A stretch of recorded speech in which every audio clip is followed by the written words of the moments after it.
সরকার গোলাঘাটি করে জামে মসজিদ। প্রধান অতিথি, বিশেষ অতিথি, প্রধান আকর্ষণ মুফাসসিরিন কেরাম, হযরতে উলামা কেরাম, সর্বস্তরের তৌহিদি জনতা, মুরব্বিয়ান ইজাম, পর্দানশীল মা বোনেরা, আমরা সকলেই রব্বুল আলামিনের শুকরিয়া জ্ঞাপন করতে সকলে দিন খুলে বলি আলহামদুলিল্লাহ। আরো জোরে সরে বলি আলহামদুলিল্লাহ। রাস্তাঘাটে দোকানপাটে আপনারা যারা আছেন, আমি সকলকে সবিনয় অনুরোধ করব, মাহফিলের সম্মান রক্ষার্থে, কোরআনের সম্মান রক্ষার্থে আমরা যেখানে আসি প্যান্ডেলের নিচে চলে আসি। আল্লাহ পাক রব্বুল আলামিন সকলকে আসার এবং বসার, পবিত্র কোরআনের মাহফিলে শরীক হওয়ার, তাফসীর শোনার তৌফিক দান করুন। জুড়ে বলেন আমিন। আরো জুড়ে বলেন আমিন। আমি আপনাদের সম্মুখে আল্লাহ তাআলার পবিত্র কালাম, পবিত্র কোরআন কারীমের সর্বপ্রথম সূরা সূরাতুল ফাতিহা, যাকে আমরা আল-হামদু শরীফ বলে থাকি, এই সূরা আমি তেলাওয়াত করেছি। আল্লাহ যদি আমাকে তৌফিক দান করেন, আল্লাহ দেওয়া তৌফিকে তরজমা আকারে তাফসীর হিসাবে আপনাদের সামনে কিছু আলোকপাত করার আশা রাখি। আল্লাহ পাক আমাকে কথাগুলো সুন্দরভাবে আলোচনা করার এবং আমল করার, আপনাদেরকে শোনার এবং আমল করার তৌফিক দান করুন। জুড়ে বলেন আমিন। আমিনটা জুড়ে বলেন, জুড়ে বলেন আমিন। এই পবিত্র কোরআনের মধ্যে 114টি সূরা আছে। কয়টি সূরা আছে? মনোযোগ দিয়ে শুনবেন এবং আমার উত্তর দিবেন। পবিত্র কোরআনের কারিমের মধ্যে 114টি সূরা রয়েছে। 114 সূরার প্রথম সূরা হলো সূরাতুল ফাতিহা। 114 সূরার প্রথম সূরা কি? সূরাতুল ফাতিহা। এই সূরাতুল ফাতিহা নাজিলের দিক দিয়ে, অবতীর্ণের দিক দিয়ে পূর্ণাঙ্গ সূরা হিসেবে এই সূরাটাই প্রথম নাজিল হয়েছে। যেহেতু তাফসীর মাহফিল, আমি তাফসীর আকারে কিছু কথা বলবো। আল্লাহ যদি তৌফিক দান করেন তাফসীর আকারে কিছু কথা বলবো ইনশাআল্লাহ। চেষ্টা করব কোরআন এবং হাদিস ভিত্তিক কিছু কথা বলার। এমন একটা সূরা আপনাদের সামনে আমি তেলাওয়াত করেছি, যে সূরাটা নাজিলের দিক দিয়ে সর্বপ্রথম পূর্ণাঙ্গ সূরা হিসেবে এই সূরাটা অবতীর্ণ হয়েছে। এর আগে কিছু সূরার অংশ বিশেষ কয়েকটা আয়াত নাযিল হয়েছে। যেমন আরবের মক্কা নগরীর মধ্যে একটা পাহাড় আছে, যার নাম হলো জাবালে নূর। এই জাবালে নূরের মধ্যে একটা গর্ত আছে বা গাঁথা আছে, গুহা আছে, যার নাম হলো হেরা গুহা। হাজী সাহাবাগণ যারা আছেন, আপনারা অনেকেই হেরা গুহার মধ্যে নামাজ আদায় করেছেন, হেরা গুহার মধ্যে গেছেন, দেখছেন। অনেকে নিচের থেকে দেখছেন। কাবা শরীফ থেকে কিছু দূরে একটা পাহাড় আছে, যার নাম হলো জাবালে নূর, নূর পর্বত, আনুর পর্বত। আর তার মধ্যে একটা গর্ত আছে, যার নাম হলো হেরা গর্ত। আজ থেকে প্রায় 1500 বছর আগে এই হেরা গর্তের মধ্যে সর্বপ্রথম কোরআনে পাকের সূরাতুল আলাকের 5টি আয়াত নাযিল হয়েছে। এটা আপনারা সকলে শুনে থাকবেন। হযরত জিবরিল ফেরেশতা আসলেন মানুষের দেশে, আয়েশা আল্লাহর রাসূলকে বললেন, ইকরা, নবীজি আপনি পড়েন। আল্লাহ রাসূল বলেন মা নাবি কারিন, আমি তো পড়তে জানি না, আমি পড়ছি না, কিভাবে পড়ব?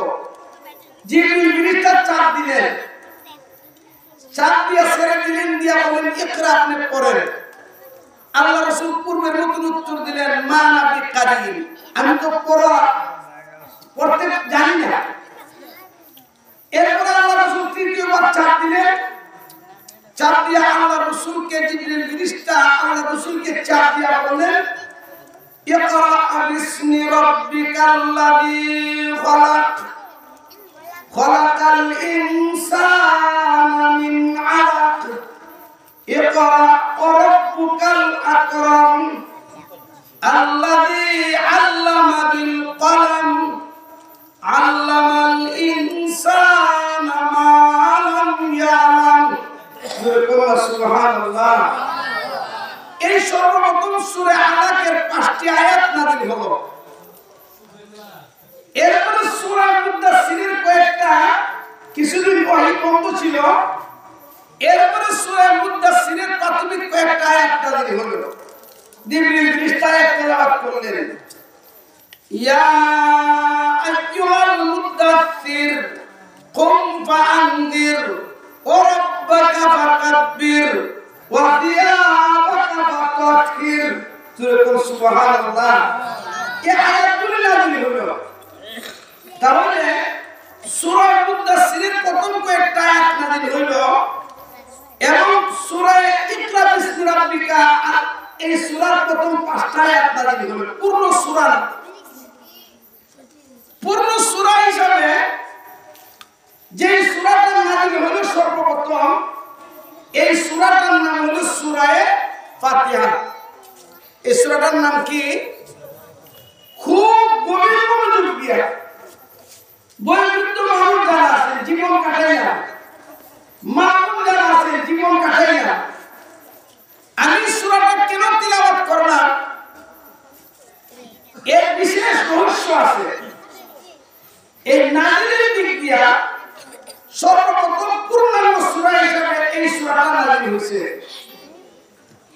আর কোরআনে কারীমে তেলাওয়াতের দিক দিয়া কোরআনে কারীম খুললে যে সূরাটা পাঠ করা হয় এই সূরাটার নাম হলো সূরাতুল ফাতিহা। এই সূরার নাম কি? সূরাতুল ফাতিহা। আমার জানা মতে পৃথিবীর এমন একজন মুসলমান পাওয়া যাবে না যে মুসলমান এই সূরা ফাতিহা জানে না। ঠিক না ঠিক? জোরে বলুন ঠিক না ঠিক? পৃথিবীর একজন মুসলমান ইনশাআল্লাহ পাবেন না যে মুসলমান এই সূরা ফাতিহাটা জানে না। ফাতিহা মানে শুরু করা, প্রারম্ভিক। যেহেতু কোরআনে কারীম এই সূরা দিয়ে শুরু হয়েছে, এই জন্য এই সূরার একটা নাম হলো সূরাতুল ফাতিহা। যেহেতু কোরআনে কারীমের সর্বপ্রথম সূরা, এই সূরার নাম হলো কি? সূরাতুল ফাতিহা। এই সূরার আরেকটা নাম আছে, এই সূরার নাম হলো সূরাতুল কোরআন, কোরআনের মূল। এই সূরার আরেকটা নাম আছে সূরাতু আসাসিল কোরআন, কোরআনের বুনিয়াদ বা ভিত্তি। এই সূরার আরেকটা নাম আছে সূরাতুল কাফিয়া। এই সূরাটাই যথেষ্ট। কেবল দুনিয়া এবং আখিরাত, জাহিরি এবং বাতিনি সকল হাজতের জন্য, সকল সমস্যার সমাধানের জন্য, হেদায়েত পাওয়ার জন্য, দুনিয়া আখিরাতের সমস্ত কল্যাণ পাওয়ার জন্য এই সূরাটাই যথেষ্ট। কিভাবে? আশা রাখি কিছুক্ষণ আলোচনার পরে আপনাদের মনে মনে পড়বে যে হুজুর এই সূরা ফাতিহা তাফসীর শুরু করছে, ঠিক আছে, দরকার ছিল। এই সূরার আরেকটা নাম হলো সূরাতুশ শিফা। জাহিরি রোগের ঔষধ, বাতিনি রোগের ঔষধ। এই সূরার একটা নাম হলো সূরাতুর রুকিয়া, জাদুকের সূরা। এই সূরার আরেকটা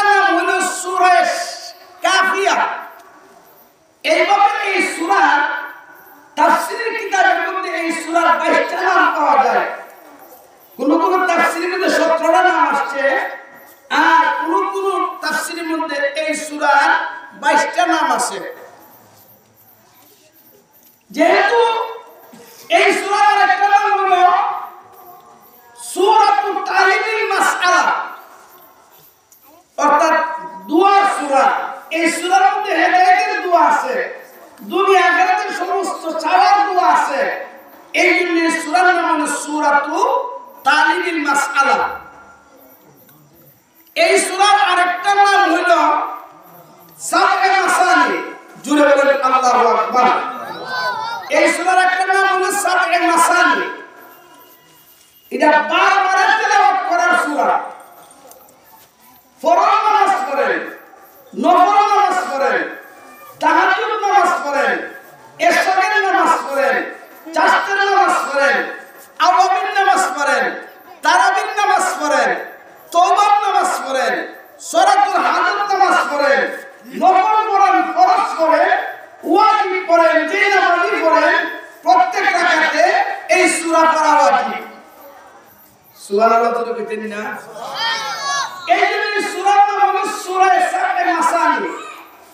আল্লাহ বলেন ওয়ালাকাদ আতাইনাকা সাবআম মিনাল মাসানি ওয়াল কুরআনাল আযীম।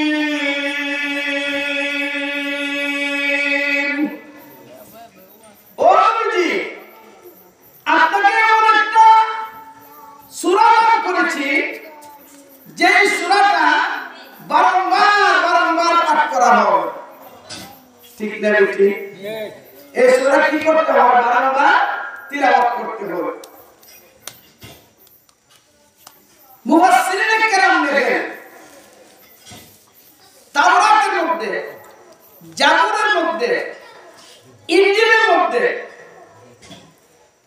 এমনকি কোরআনের মধ্যেও এই সূরা ফাতিহার মতন মর্যাদাপূর্ণ আর কোন সূরা অবতীর্ণ হয়নি। আমার কথা কি বুঝতেছে? জোরে বলো সুবহানাল্লাহ। মুফাসসিরিনে কেরাম বলেন সমস্ত আসমানি কিতাবের মধ্যে যা আছে, পবিত্র কোরআনের মধ্যে তা আছে। এই পবিত্র কোরআনের মধ্যে যা আছে, সূরা ফাতিহার মধ্যে তা আছে। সূরা ফাতিহার মধ্যে যা আছে, বিসমিল্লাহর মধ্যে তা আছে। বিসমিল্লাহর মধ্যে যা আছে, বিসমিল্লাহর বার মধ্যে তা আছে। বিসমিল্লাহর বার মধ্যে যা আছে, বার উত্তর মধ্যে তা আছে। কেমনে? যত আসমানি কিতাব আল্লাহ দুনিয়াতে পাঠাইছে, যত নবী রাসূল দুনিয়াতে পাঠাইছে, সকলকে পাঠানোর উদ্দেশ্য একটা, যে আল্লাহ বলা মানুষকে আল্লাহর পরিচয় দিয়া আল্লাহর সাথে সম্পর্ক করাইয়া দাও। একটা মাকসাদ। আল্লাহ রাব্বুল আলামিন হলেন আমাদের সৃষ্টিকর্তা মালিক। ঠিক কিনা বলেন? আমাদের সৃষ্টিকারী কে? আল্লাহ। আল্লাহ সৃষ্টি বলেন, মাখলুকাত বলেন, 40,000 মাখলুকাত বলেন, 40,000 প্রকারের মাখলুকাত বলেন, আর 80,000 প্রকারের মাখলুকাত বলেন, 1,00,000 প্রকারের মাখলুকাত বলেন। আল্লাহ রাব্বুল আলামিন সমস্ত মাখলুকাতের মধ্যে মাত্র 2টা জাতিকে ইবাদতের দায়িত্ব দিয়েছে। একটা হলো মানুষ আর একটা হলো জিন। তাহলে 1,00,000 প্রকারের মাখলুকাতের মধ্যে মাত্র 2 প্রকারের মাখলুককে আল্লাহর বندگی করার দায়িত্ব দিল, আর সমস্ত মাখলুককে ওই 2 প্রকারের মাখলুকের খেদমত করার জন্য আল্লাহ সৃষ্টি করলো। সূরাতুল ফাতিহার একটা দিক মুফাসসিরিনে কেরাম বলেন, পবিত্র কোরআনের মধ্যে বিশেষভাবে 3টা আলোচনা আছে।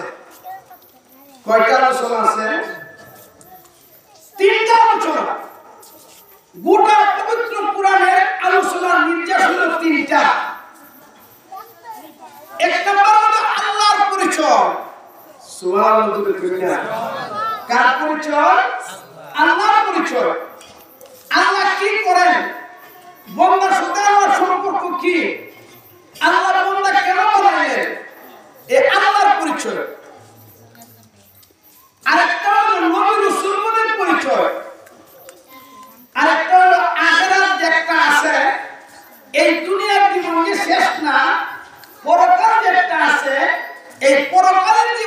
মানুষের এই দুনিয়ার জীবনের হিসাব কিতাব দিতে হবে এর আলোচনা। মুফাসসিরিনে কেরাম বলেন পবিত্র কোরআনের এই তিন প্রকারের আলোচনা, আল্লাহর পরিচয়, নবী রাসূলের পরিচয়, পরকালের পরিচয়, এই সবগুলি আলোচনা আল্লাহ রাব্বুল আলামিন এই সূরা ফাতিহার মধ্যে করেছেন। জোরে বলেন সুবহানাল্লাহ। এই সূরা ফাতিহার মধ্যে করেছেন। তাহলে এই সূরা ফাতিহার তাফসীর জানার দরকার আছে না নাই? জোরে কোন দরকার আছে না নাই? অবশ্যই আছে। এই জন্য আমি অনেক চিন্তা ভাবনা করে, যেহেতু আপনারা দেখেন প্রত্যেক মাসে মোল্লা সালাউল্লাহ সাহেব দামাত বরকাতুহুম আব্দুর রহমান ভাই, খুরশিদ আলম উসমানী দামাত বরকাতুহুম এবং আপনাদের প্রচেষ্টায় এখানে জিকিরের মাহফিল হয়। প্রত্যেক মাসে আপনারা এখানে আসি, আপনাদের সাথে আমার একটা আন্তরিক সম্পর্ক। এই জন্য আমি চিন্তা করলাম এমন একটা সূরার তাফসীর করা দরকার, যে সূরার তাফসীরটা মনে রাখলে, যে সূরার তাফসীরটা শুনলে সকলে সমভাবে বুঝবে এবং আমল করতে পারবে, নামাজের মধ্যে স্বাদ পাবে। এই জন্য আমি সূরা ফাতিহার তাফসীরটা শুরু করেছি। এবার আসেন প্রথমে তর্জমা বলি, সকলে আমার সঙ্গে করুন। আউযু বিল্লাহি মিনাশ শাইতানির রাজীম। বিসমিল্লাহির রাহমানির রাহিম।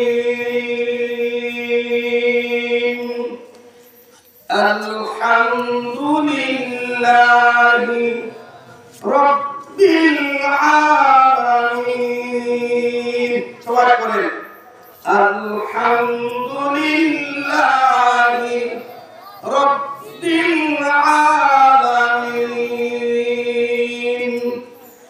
আর রাহমানির রাহিম। মালিকি ইয়াউমিদ্দিন। ইয়্যাকা না'বুদু ওয়া ইয়্যাকা নাস্তাঈন।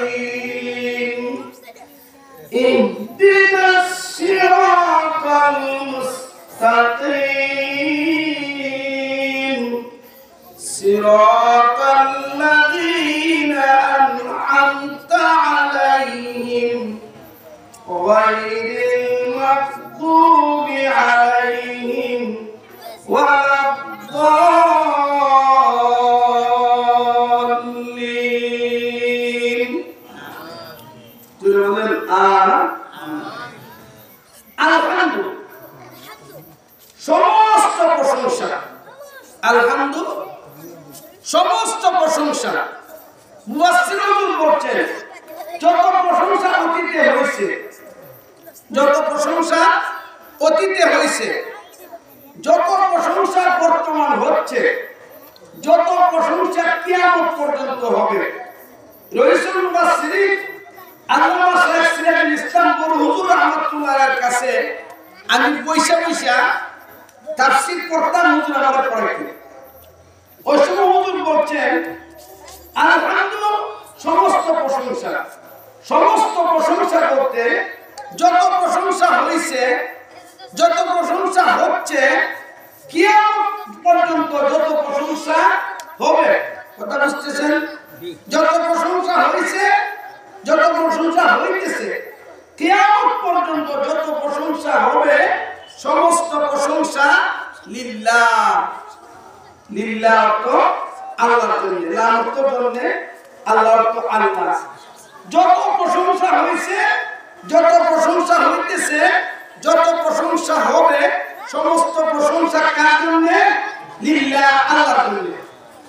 কেন? যত প্রশংসা হয়েছে, যত প্রশংসা হইতেছে, যত প্রশংসা হবে, সমস্ত প্রশংসা আল্লাহর জন্য। কেন? রব্বিল আলামিন। জোরে বলেন আল্লাহু আকবার। সকলে বলেন রব্বিল আলামিন।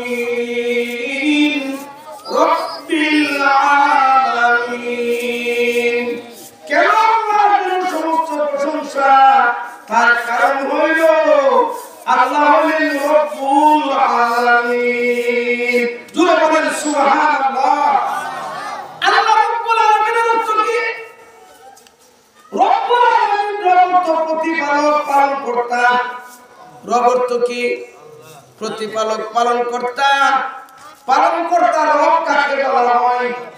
যার যে সময় যা দরকার, যেভাবে পালনের দরকার ওইভাবে তিনি পালন করেন, লালন পালন করেন। তিনি হইলেন রব।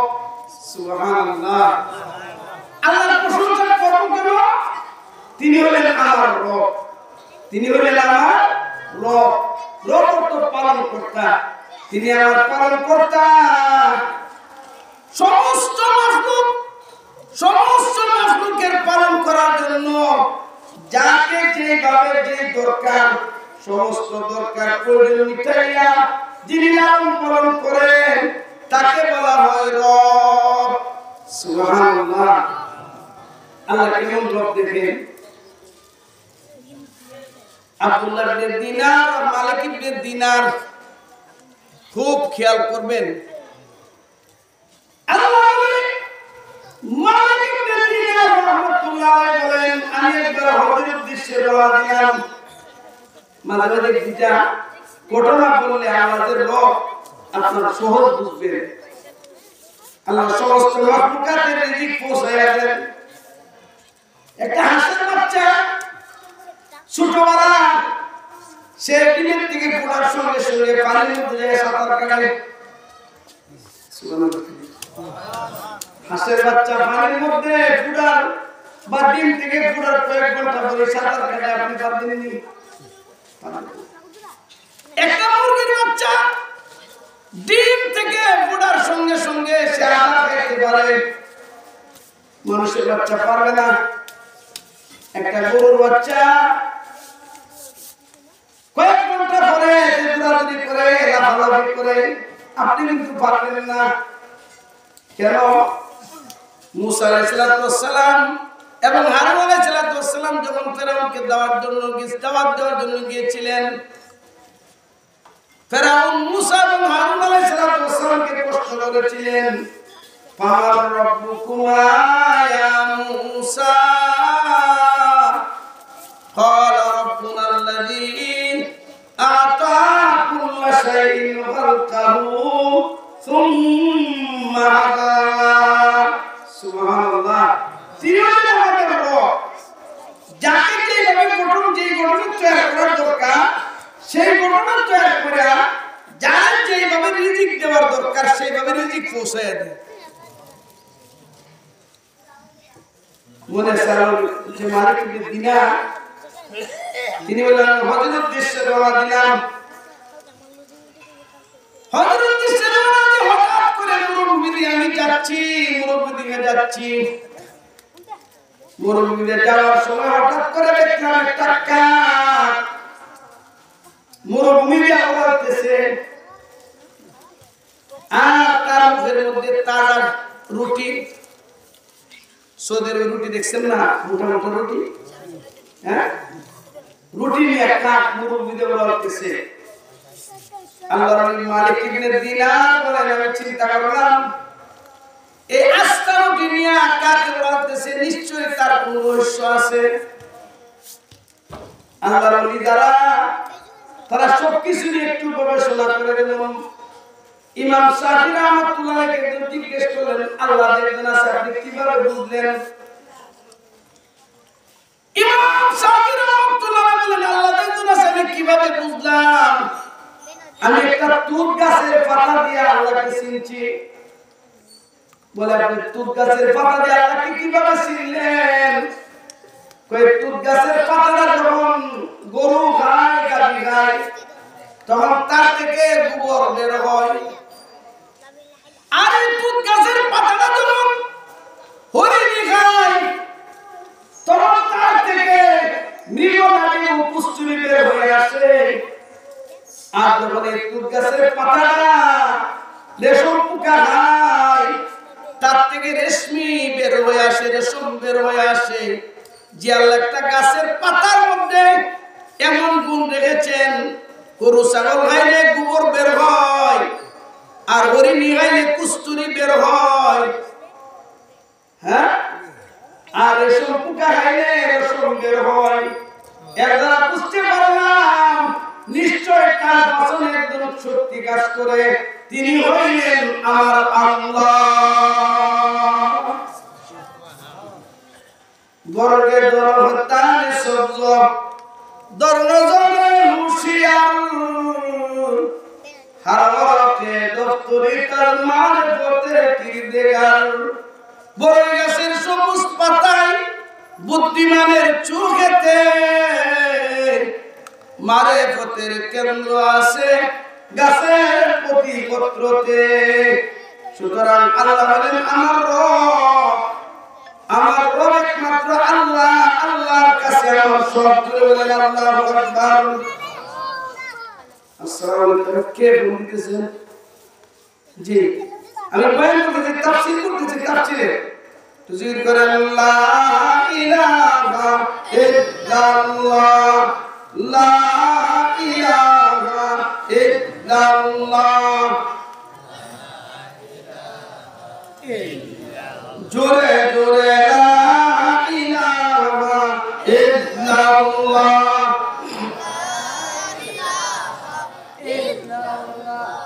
গাছ চলার আওয়াজ তো এটা হওয়া উচিত না, মাসিক জিকির হয় জোরে জোরে পড়েন লা ইলাহা ইল্লাল্লাহ, লা ইলাহা ইল্লাল্লাহ, লা ইলাহা ইল্লাল্লাহ, লা ইলাহা ইল্লাল্লাহ, লা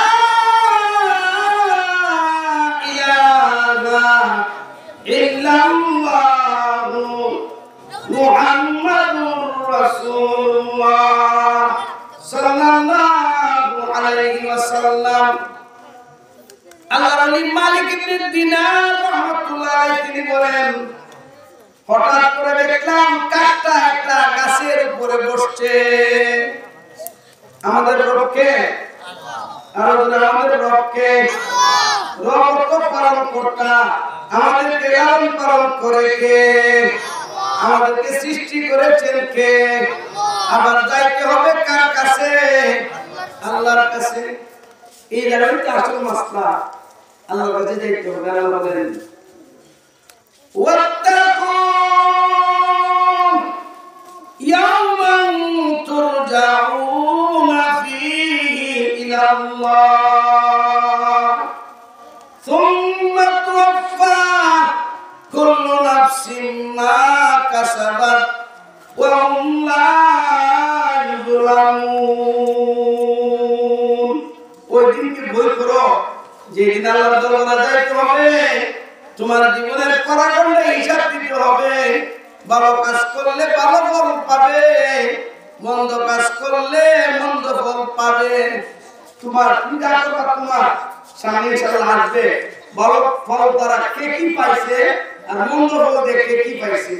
ঘটনাটা শুনুন। আল্লাহর মালিক ইবনে দিনার বলেন, হঠাৎ করে দেখলাম কাকটা নিচে নামলো। কাকটা নিচে নামার পরে দেখলাম একটা লোক গাছের মধ্যে হাত পা বাঁধা। সুবহানাল্লাহ। জঙ্গলে মরুভূমির মধ্যে গাছের মধ্যে হাত পা বাঁধা। কাকটা রুটিটা নিয়ে তার মুখে দিতেছে। আল্লাহর রব এত চিন্তা করে মানুষ রিজিক নিয়ে বুকা বুকা স্ট্রোক করে ফেলে, রিজিকের চিন্তা করে। যে বানাইছে সে খাওয়াবে, আল কোরআনের বাণী তার কাছে তোমার কেন মাথা গামাগামি। ঠিক কিনা বলেন? সকল মাখলুকের রিজিকের দায়িত্ব কে গ্রহণ করেছেন? আল্লাহ পরিষ্কার বলেছেন, ওয়া মিন দাব্বাতিন ফিল আরদি ইল্লা আলাল্লাহি রিজকুহা ওয়া ইয়ালামু মুস্তাকাররাহা ওয়া মুস্তাওদাহা কুল্লুন ফি কিতাবিম মুবিন।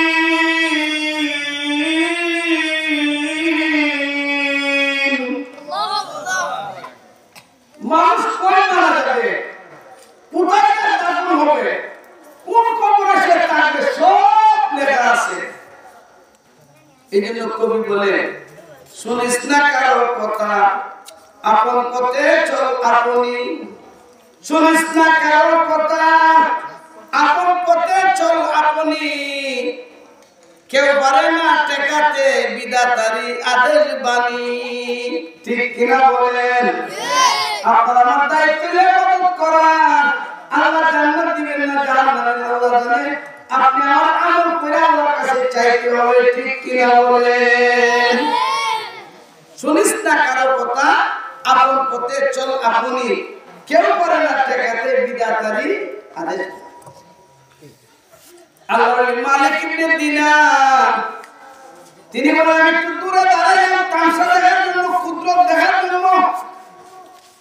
কাকটাকে খাবার খাওয়াইলো, খাবার খাওয়াইয়া পড়ে গেল। আমি তার কাছে গেলাম, গিয়া জিজ্ঞাসা করলাম, ভাই তোমার এই অবস্থা, কারণটা তো বুঝলাম না। বলল, হুজুর আমি হজের উদ্দেশ্যে রওনা দিয়েছিলাম, মরুভূমির পথ। ডাকাতের দল আমাকে আক্রমণ করলো, আক্রমণ কইরা সমস্ত মাল সামানা নিয়ে গেল। মাল সামানা নিয়ে আমাকে গাছের মধ্যে বাঁধা রেখে চলে গেল। আচ্ছা হে উনার কি আল্লাহ ডাকাত দল গাছের মধ্যে বাঁধা রাখছে, আল্লাহ দেখিনি? কথা বলেন, আল্লাহ দেখিনি? আল্লাহ তার কথা শুনেনি? সুবহানাল্লাহ, সুবহানাল্লাহ। আমি শুধু চেষ্টা করব রবকে আল্লাহ আমার এই কথাটা বোঝানোর জন্য, যতটুকু সময় আমার তকদিরে লেখা আছে চেষ্টা করব ভালো করে আল্লাহকে মানব। আল্লাহর কাছে চাইতে হবে, আল্লাহর কাছে আশা করতে হবে। ও তোমাকে আশা করে লাভ নাই, ও চিন্তা করে লাভ নাই। আমার কোনো ভয় নাই, কারণ আমার রব আছে, আমার আল্লাহ আছে, আমার সৃষ্টিকর্তা আছে, আমার পালনকর্তা আছে, আমার রুজিদাতা আছে, আমার কথা বলার জায়গা আছে। ঠিক কিনা বলে? আমার কথা বলার জায়গা আছে, চাওয়ার জায়গা আছে, আমার ভয় নাই। ওই ব্যক্তি বলেন, হুজুর আমি 6 দিন যাবত আল্লাহর দরবারে দোয়া করতেছি, আল্লাহ বাড়ির থেকে রওনা দিলাম, তোমার কাবা, যে কাবা শরীফ জীবনভর কাবার দিকে নামাজ পড়লাম। আল্লাহ আজকে তোমার কাবাকে সামনে নিয়া মন ভরে আমি সিজদা করব তোমাকে। কিন্তু ডাকাত দল আমাকে হাত পা বেঁধে রেখে চলে গেলেন। আজ 6 দিন যাবত আমি আল্লাহর কাছে দোয়া করতেছি, আল্লাহ তোমার বর না দেখাইয়া আমাকে কবরে দিও না। সুবহানাল্লাহ। আল্লাহ তোমার বাইতুল, তোমার কাবা জিয়ারত না করে আল্লাহ আমাকে কবরে নিও না। কারণ আল্লাহ বলেন, ওয়াকালা রাব্বুকুম উদউনি আস্তাজিব লাকুম ইন্নাল্লাযীনা ইস্তাকবিরুনা আন ইবাদাতি সায়াদখুলুনা জাহান্নামা দাখিরিন।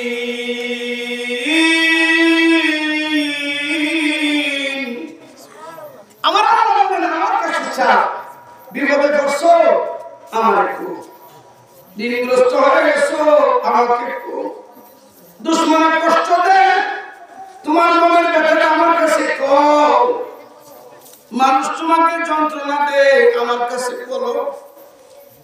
তুমি কোন মাখলুকের কাছে বলার দরকার নেই, আমি তোমার সৃষ্টিকর্তা মালিক। আমার কাছে কইতে দেরি হয়, দুনিয়ার সকল দরজা বন্ধ থাকলেও আমার দরজা সবসময় খোলা থাকে। কারণ দুনিয়ার মানুষ কোন সময় ঘুমাইয়া থাকে, আমি আল্লাহ ঘুমাই না। দুনিয়ার কোন মানুষ কোন সময় ব্যস্ত থাকে, আমি আল্লাহ ব্যস্ত থাকি না। আমার কাছে চাইতে দেরি হয়, আমি আল্লাহ বান্দার হাত পূরণ করতে দেরি হয় না। এমন মালিক পাইলাম, এমন রব পাইলাম। এরপরে যদি আমরা আল্লাহর কাছে চাই, আল্লাহ রাব্বুল আলামিন তো আমাদেরকে দেওয়ার জন্য প্রস্তুত, ঠিক কিনা বলেন? আল্লাহর মালিক ইবনে দিনার বলেন, তারপরে বলে 6 দিন পরে আমার দোয়াটা আল্লাহ কবুল করেছেন। কবুল কইরা আল্লাহ কাজটাকে আমার রিজিক পৌঁছানোর জন্য নিয়োজিত করিয়া দিয়েছেন। সুবহানাল্লাহ। 3টা প্রাণী ছাড়া পৃথিবীর কোন মাখলুক খাদ্য সঞ্চয় করে না। তাদের ব্যাংক নাই, ব্যালেন্স নাই। একটা বড় মানুষ, মানুষের ব্যাংক ব্যালেন্স আছে, জমি জমা আছে, মানুষ খাদ্য সঞ্চয় করে। আর একটা প্রাণী হলো ইঁদুর। দেখবেন যে একাই বুতলিয়া পুরা দেশের দান দলা করে দিয়ে গাঁথার মধ্যে। আর একটা হলো পিঁপড়া। এই 3টা প্রাণী আছে, তারা খাদ্য জমা করে রাখে, আর কোন মাত্র খাদ্য জমা করে না। আল্লাহু আকবার, জোরে না। 6 দিন পর দোয়া কবুল করে আল্লাহ এই কাজটাকে নিযুক্ত করলেন। আল্লাহর মালিক ইবনে দিনার বলেন, বন্ধু হে, তোমার দোয়া আল্লাহ কবুল করেছেন, তুমি হজে যাবে, তোমার হজে যাওয়ার ব্যবস্থা হয়ে গেছে। আমার নাম তুমি জানো, আমি ওই নাম মালিক ইবনে দিনার, যুগ শ্রেষ্ঠ ওলি। আমার সঙ্গে তুমি হজে যাবে। এটা তো খুশির সীমা নাই। যদি বড় মসজিদের দানা মসজিদের খতিব সাহেবের সাথে আমি হজে যাই, মুফতি মুবারকুল্লাহ সাহেবের সাথে হজে যাই, তাহলে আমার খুশির সীমা আছে? যুগ শ্রেষ্ঠ ওলি মালিক ইবনে দিনার বলেন, তুমি আমার সঙ্গে হজে যাবে। কাফেররা রওনা দিছে। আল্লাহর মালিক ইবনে দিনার বলেন, মরুভূমিতে আমরা পথ চলছি, হঠাৎ করে দেখি রাস্তার পাশে একটা কূপ। আগে কেমন ছিল কুয়ার পানি পানি, এই কুয়ার মধ্যে পানি ডালিমের রসের মতো টলমল করতেছে। একবারে কুয়ার কিনারার মধ্যে পানি আছে, পানির ঢেউ ফেলতেছে, আর হরিণ তার পাল সহ এই কুয়ার থেকে পানি পান করতেছে। আল্লাহর মালিক ইবনে দিনার বলেন, আমরা বড় খুশি হইলাম। এই কুয়ার পাশে যাই আমরা তাবু গাড়বো, নিজেরা পানি পান করবো, ওযু গোসল করবো, আর কিছু পানি সঞ্চয় করে নিয়ে যাব। যখন তাদের উঠে পায়ের আওয়াজ শুনলেন, তাদের বাহনের পায়ের আওয়াজ শুনলেন, হরিণগুলি পানি পান করে জঙ্গলের ভিতর চলে গেলেন। আর তারা কুয়ার পাশে নামলেন। তারা কুয়ার পাশে নামার সঙ্গে সঙ্গে কুয়ার পানি একেবারে নিচে চলে গেছে।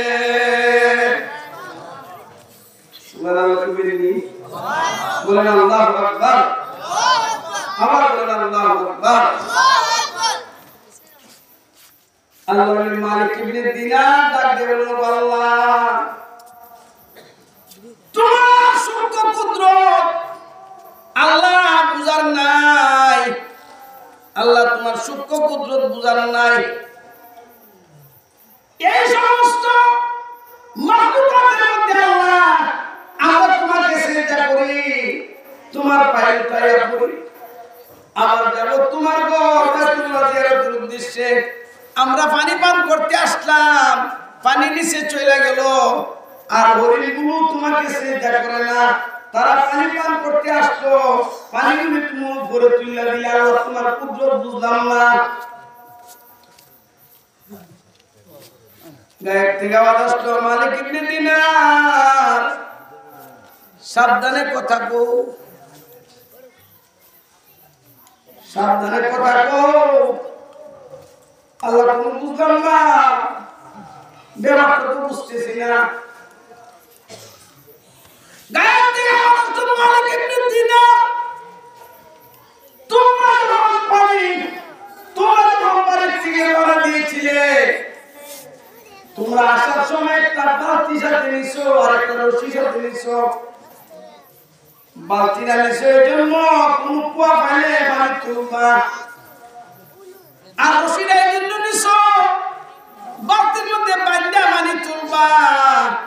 তোমাদের ঈমান আর ইয়াকিন ছিল বালতি আর রশির উপরে। আমার হরিণীগুলো যখন পানি পান করতে বের হয়েছিল, তাদের সঙ্গে বালতিও নাই, তাদের সঙ্গে রশিও নাই, তাদের একমাত্র ভরসা ছিল আমি আল্লাহর উপরে।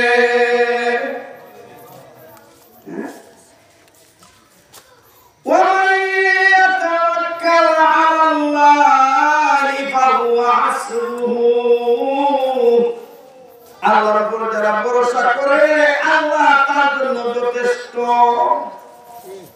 চিন্তা করেন, আপনারা খেয়াল করে দেখবেন, আপনারা তো নদীর পাশের মানুষ, বক, বাস পাখি, সিল, মাছরাঙা পাখি, তারা মাছ খাওয়ার জন্য তারা আকাশে উড়ালে। যদি তাদেরকে দেখে মাছ পানির নিচে 20 ফুট নিচে 10 ফুট নিচে চলে যেত, কিয়ামত হইলেও মাছরাঙা পাখি একটা মাছ খাইতে পারতো না। তাহলে 3 ফুট পানির নিচে চলে গেলে মাছরাঙা পাখি মাছ ধরতে পারতো। কেন? আল্লাহ বলেন আল্লাহ মাছরাঙা পাখির দিকে যে মাছটা রাখছে, ওই মাছটা চট করে পানির উপরে বাইসে ওঠে, মাছরাঙা পাখি ছুট দিয়া মাছটা খায়। কেন খায়? আল্লাহ বলেন আমি রব, আমি তার লালন পালন করব, আমার দায়িত্ব। আকে বামুর গে হাওয়া মাহি দেহা, আকে বামুর গে হাওয়া মাহি দেহা, বন্দে গারা দৌলত শাহি দেহা, বেফে দরফর জন্ম পয়দা উকুমা, তিপ্তেরা দরমা তো বুয়া উকুমা। আল্লাহ সমুদ্রের মাছ, নদীর মাছ, খালের মাছ, বিলের মাছ দিয়া আল্লাহ পগারে পালে, মাছরাঙা পাখিকে পালে। আমার আল্লাহ হইলেন রব বা রাজ্জাক, তিনি হইলেন একমাত্র রিজিক দাতা। আমার কথা বুঝতে পারতেছি? এখন বলেন আলহামদুলিল্লাহি রাব্বিল আলামিন। আলম বলা হয় মাছের আল্লাহ কো আলম কাকে? আল্লাহ ছাড়া যত মাখলুক আছে সব হইল আলেম, আলম। আল্লাহ তাআলা সমস্ত বিশ্ব জগতে পালন কর্তা, রিজিক দাতা, সৃষ্টিকর্তা, মালিক। আলহামদুলিল্লাহি রাব্বিল আলামিন। আল্লাহ রাসূল হাদিসের মধ্যে বলেন, খেয়াল করবেন, লাউ আন্নাকুম তাতাওয়াক্কালুনা আলাল্লাহি হাক্কা তাওয়াক্কুলিহি লারাযাকাকুম কামা ইয়ারযুকুত তায়র তাবদু খিমাসাউ ওয়া তারুহু বিতানা। জুড়ে বলেন আল্লাহু আকবার। আমার আল্লাহ বলেন, তোমরা যদি লাউ আন্নাকুম তাতাওয়াক্কালুনা আলাল্লাহ, তোমরা যদি আল্লাহর উপর ঠিক মতে ভরসা করতে, তাহলে আল্লাহ তোমাদেরকে রিজিক পৌঁছাইতেন। যেমন পাখিদেরকে আল্লাহ রিজিক পৌঁছায়। পাখিরা সকালবেলা খালি পেটে খালি দৌড় বের হয়, তার জমি নাই, তার বেড নাই, তার ফ্রিজ নাই, তার কোনো কিছু নাই। সকালবেলা এমন খালি পেটে বের হয়, ক্ষুধার জ্বালায় সে যেন মরে মরে বাপ। সন্ধ্যার সময় দেখবেন, খেয়াল করে দেখবেন, পাখিগুলি যখন উড়ে এমন বাড়ি হয় যেন সে নিচে পড়ে যাবে। পাখিদের কোনো কিছু নাই, কিন্তু তাদের জানা আছে আল্লাহ আমার রব, আল্লাহ আমার রিজিক দাতা। আল্লাহর উপর ভরসা করে সে বের হয়, সকালবেলা খালি পেটে বের হয়, সন্ধ্যার সময় উদর পূর্ণ কইরা বাসায় ফিরে। কিচ্ছা শুনুন, তাহলে আপনার রবটা বুঝতে সহজ হলো। বক্তব্যের হুজুর ছাত্র পড়াইতেছে, বক্তব্যের মধ্যে খুব ভালো করে মনোযোগ দিয়ে আমার চেহারা চায় কথাটা শুনুন, বুঝতে শুনুন। মক্তবের হুজুর ছাত্রদের পড়াইতেছে মুলবি সাহেব বলতেছে বাবা কোরআন পড়ো আল্লাহ তোমার রিজিক দিব আন্নাসিব ইউসুফ তোমার রিজিকে যা আছে সব তুমি পাইবা আল্লাহ হলো খাওয়ানোর মালিক কিছু টেড়া বলা বাদ থাকে না কেউ হয়তো ওদের কথা মানব না আমি খাইতে আল্লাহ খাওয়াবো বললে আমার মা যদি ফাঁক করে আমার একটা মুখ টিপ্পা দিতেছে তো আমি খাইতাম না তো আবার আল্লাহ খাওয়াবো কমনে আমি এটা করতে পারবো কিচ্ছা বললো কিচ্ছা দামি কিচ্ছা হুজুর করে বলছে হুজুর বলে আর কি হোক আল্লাহ আল্লাহ তোমারও বানাইছে তোমার মা বাপকেও বানাইছে অতীতে যারা দুনিয়াতে ছিলেন তাদেরকেও বানাইছে আমাদেরকেও বানাইছে আল্লাহ খাওয়াইলে খাওয়ান যা আল্লাহ না খাওয়াইলে খাওয়ান যা না আমি মানি লেন আমার কাছে করতে পারবো হ্যাঁ বাড়িতেছে বাড়িতে বলবো আম্মা এ মুরব্বীর কাছে করতাম না কেন এ মুরব্বী তো আল্লাহ করে খাওয়া আমি খাইতাম আল্লাহ খাওয়াবো তুমি মাতারে ভূত আল্লাহ খাওয়াইলে খাওয়ান যা না খাওয়াইলে খাওয়ান যা না রিজিক না থাকলে পাপ করলে খাওয়ান যা হ্যাঁ আম্মা তোমাকে তো বানাবো দাও বেঁচে যাবো এ বাড়িতে গিয়া বাড়ির পাশে জঙ্গল আছে এই জঙ্গলের মধ্যে গেছে জঙ্গল খাওয়াবে তুমি কোথায় আল্লাহ খাওয়াই কি কথা মানতাম মা বাচ্চা ঠিক আছে তুই জঙ্গলে গেলে যা মার মন তো পৃথিবীর মধ্যে সবচেয়ে দয়া হলো মা আল্লাহ এবং আল্লাহ রসুলের পরে মা এমনি হামতাম করবে কিন্তু বাপের সাথে বাপের চেয়েও সন্তানের মা দয়া করে বেশি তো মা চিন্তা করে এখন জিদুই ধরে রয়েছে আচ্ছা খাইতোই না সুন্দর করে কুরমা পোলাও ভাত করে বিরিয়ানি মানে পোলাও টোলাও কইরা সুপ টুপ কইরা সুন্দর করে একটা বাড়ি দিয়া আর একটা মক্তবের ছাত্রদের দিয়া খাওয়াইছে তুই কাজ কর হে যে জঙ্গলে বই রইছে হে সামনে খাওয়া রাখিয়া আয় করবে হে কোন ছেলে খাইবো না খাইলে রিজিক থাকলে খাইবো আল্লাহ খাওয়াইলে খাইবো রিজিকে না থাকলে না খাইবো হের কাছে বাড়ি নিচে কয় খেলেন না কেমনে আল্লাহ খাওয়া আমি দিকে দেব একথা কয়ে সেইরা হেগে গাছ উঠে গেছে আর হে বলে টেডা টেডা এমন এক টেডা মানুষ তাকে কিছু মানুষ এক টেডা আর এক টেডা বুঝলি